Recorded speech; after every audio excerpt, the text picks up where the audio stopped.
Good morning. तुम्ही म्हणाल ही आवरून कुठे चालले, तर आम्ही फायनली चाललो आहे धोंड्याच्या कार्यक्रमासाठी, म्हणजेच की माझ्या मामे सासऱ्यांकडे.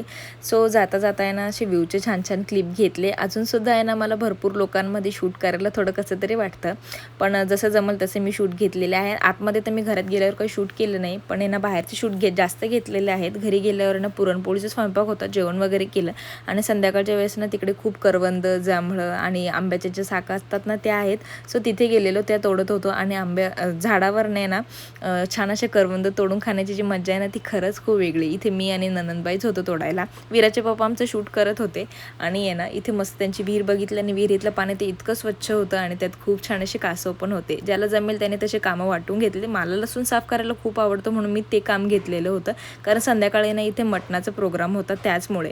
आणि इथे विराजाने ट्रॅक्टर चालवत होता, कारण विराजला हे सगळं खूप नवीन होतं. परी आणि विराज खूप एन्जॉय करत होते, म्हणजे जसे की त्यांच्यासाठी इतकं भारी वाटत होतं. विराजने चक्क ट्रॅक्टर पण चालवलं आणि इतकी छान हवा चालू होती. निसर्गाचा जो आनंद होता ना उघड्यावरचा, आणि ते मळत असतं, सो त्यामुळे खूपच जास्त मजा येत होती. संध्याकाळचा सनसेट बघितला आणि घरी यायला निघालो. भेटत नेक्स्ट ब्लॉगमध्ये.